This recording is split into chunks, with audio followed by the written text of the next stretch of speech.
Hey, what's up? Welcome back dito sa ating channel dito sa Mox TV. Alright, so tayo nagbabalik ulit mga kababayan, no? At ngayon ay pag-uusapan natin ang mga balitang ating nakalap, no? Ito mga kababayan, no? China, may panibago na namang paratang, no? Dito po sa Pilipinas, no? Diyan po sa nakasadsad, no? Na BRP Sierra Madre, no? Sinasabi po ng China na yan daw pong BRP Sierra Madre nakakasira daw po sa kalikasan. Okay. Nakakatawa lang kasi panibagong propaganda na naman to ng China na kung maniniwala ka, talaga naman, mga kababayan, no? Talaga namang papanig ka sa China. Pero bago ka maniwala, no, ikaw na pro-China, o ikaw na kababayan natin, no, na hindi aware sa mga nangyayari, no, ulitin lang natin, no, na itong China, mga kababayan, ay siyang sumisira talaga sa kalikasan. No? Sila yung mga nagtatambak na mga patay na coral reefs. Okay? Sino yung mga gumagawa ng artificial island? China, mga kababayan. At saan nanggagaling yung mga artificial island na yan? Doon po, no, nagsisimula sa pagtatambak nila ng mga patay na coral reefs. Okay? Ang tanong, saan nanggagaling ang mga patay na coral reef? No? Yan ba ay sinadya ng China? No? Sinira ba nila yan sa pamamagitan ng kanilang mga barko pagkayod po, no, sa seabed? Yan ang ating alamin at pag-uusapan ng mga balitang ito. Pero syempre, bago ang lahat, please don't forget to subscribe at pakilike na rin po ang ating video ngayon, mga kababayan. Okay? So bago ka maniwala sa akusasyon ng China, pakinggan muna natin itong mga balita, mga babayan. Alright? Let's go. Ryan, ano na ang naging pahayag ng National Task Force for the West Philippine Sea dito sa bagong paratang ng China? Elaborasyon ng National Task Force for the West Philippine Sea, kumuha ng third-party marine scientist expert na silang magsasagawa ng marine scientific assessment at mag-iimbestiga sa mga sanhi ng pagkasira ng mga coral reef sa West Philippine Sea. Mariing pinabulaanan ng National Task Force for the West Philippine Sea ang pahayag ng China na nakakasira sa kalikasan ang mga o matagal nang nakasadsad na BRP Sierra Madre sa Ayungin Shoal.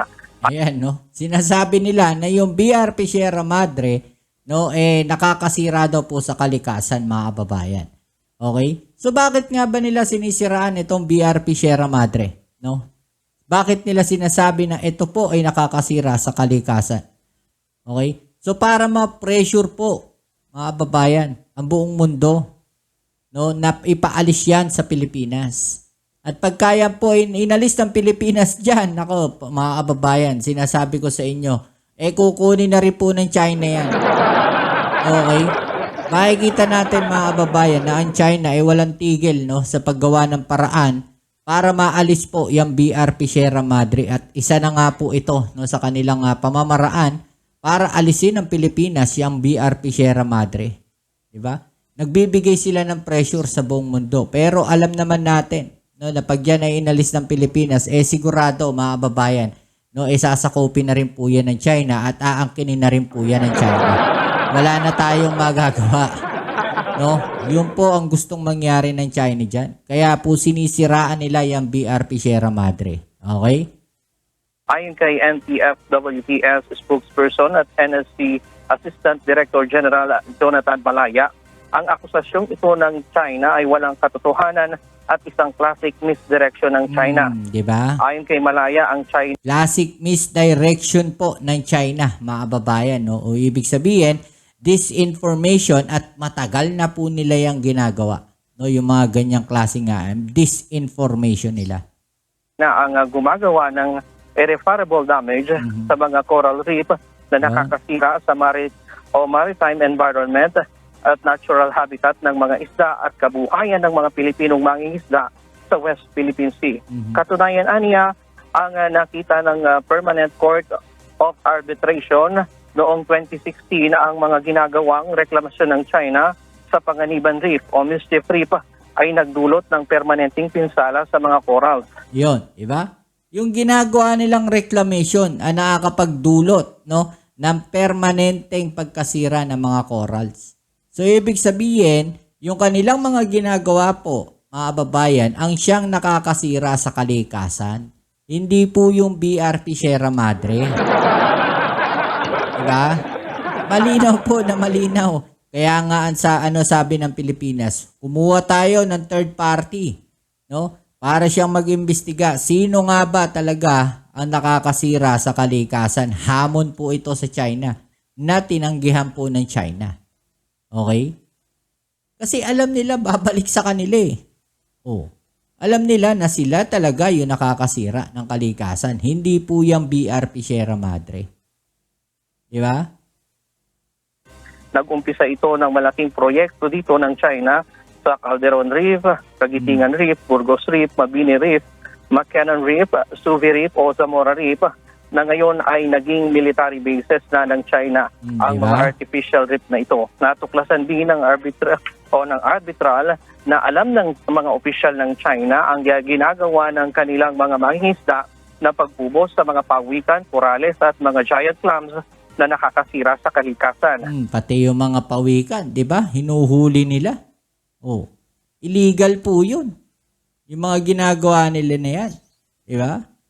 Bukod pa rito, ayon sa ulat ng Center for Strategic International Studies, isang non-profit organization, higit sa 6,200 hektarya ng coral reef ang nasira dahil sa pagtatayo ng artificial island ng China. Nakakalap din ang Pilipinas ng mga ebidensya ng malalang pinsala ng mga korales sa Bajo de Masinloc, Rosel Reef, Escoda Shoal, Sabina Shoal, Pag-asa K1, 2, 3 at iba pa. Hamon ngayon ng NTF-WPS sa publiko at international community na maging mapanuri sa mga baling impormasyon na ipinapakalat ng sinasabing eksperto ng China.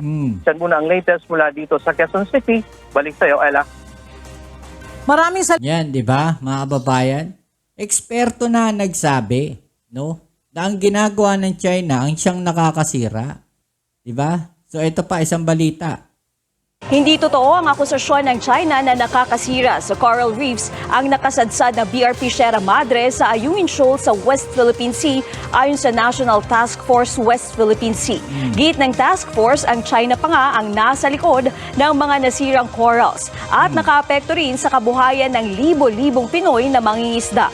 Nakasaad din daw sa 2016 Arbitral Award ng Permanent Court of Arbitration na ang binuong artificial island ng China sa Mischief o Panganiban Reef ay nakasira sa corals sa lugar.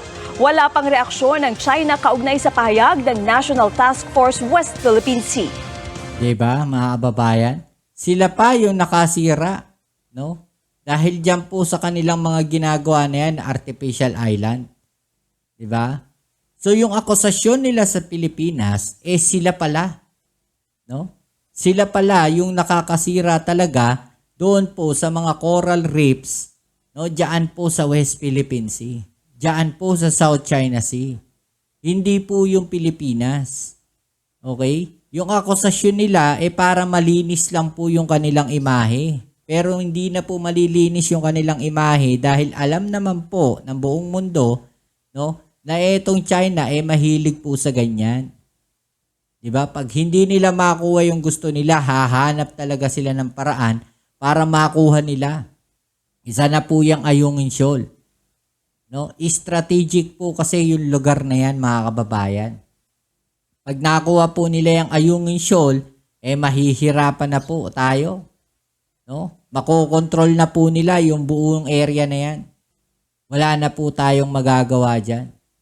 Pag nahawakan na po nila yung Ayungin Shoal. Diba? Yung Scarborough Shoal, halos hawak na nga nila Diba? Nahihirapan na tayo dyan. So, ito pang Ayungin Shoal. Diba? Binabantayan na rin nila yan. Kaya po yung mata po ng China mainit po dyan sa BRP Sierra Madre. Gustong-gusto po talaga nilang makuha yan. Lugar na yan. Gustong-gusto nilang alisin yung BRP Sierra Madre na yan. Kung hindi man natin i-renovate, mga kababayan, hahayaan na mabulok yan dyan. At habang yan nabubulok, mga kababayan, tuwan-tuwa ang China. Diba? Dahil epektibo po. Pero kailangan nilang mag-antay ng mahabang panahon bago mabulok yan. At baka naiinip na yung China, kaya gumagawa sila ng paraan no, para maalis kaagad yung BRP Sierra Madre diyan sa Ayungin Shoal. 'Di ba? Kaya nila hinaharang yung mga yung mga sinasabi nilang materyales, no? Ano naman ngayon? Kung i-renovate natin yung BRP Sierra Madre, sa atin naman 'yan. 'Di ba? Sa Pilipinas naman 'yan. Ano ngayon kung sirain yung usapan na 'yon? Sila rin naman sumisira na sa usapan. 'Di ba? Pero ayaw gawin niya ng Pangulong Bongbong Marcos natin. No, yung pagsira sa mga usapan na 'yan. No, ang kailangan lang kasi, ang naging problema kasi ganito. May mga naging usapan noon na hindi sinabi ngayon. May mga usapan noon na hindi inilabas. 'Di ba? Na ngayon lang inilalabas ng China na hindi alam ng publiko. Yun yung naging problema. Kaya ganyan agresibo yan China. No, hindi po yan dahil kay Pangulong Bongbong Marcos. Dahil po yan doon sa kagagawa ng mga nakaraang administrasyon.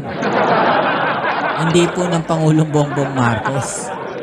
No? Dahil ginagawa lang ng Pangulong Marcos ngayon kung ano yun dapat. 'Di ba? Proteksyonan yung ating soberanya, proteksyonan yung karapatan natin diyan sa West Philippine Sea. Yun lang po yung ginagawa ng Pangulo natin ngayon. At wala po siyang ibang intensyon doon. Ayaw nga natin makipaggera, di ba? Yun yung sinasabi.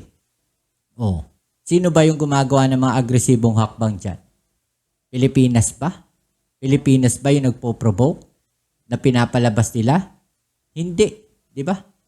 China yung nagpo-provoke. No, China yung gumagawa ng kaguluhan dyan. Di ba? Ano sa palagay ninyo mga kababayan? I-comment down sa ibaba ang inyong mga opinion at ating yung pag-usapan. Alright? So yan muli, maraming salamat sa lahat ng mga patuloy na kasuporta dito sa ating channel. Kita-kits tayo sa ating next video upload. Ito muli ang inyong Kuya Mobs dito sa Mobs TV. Peace.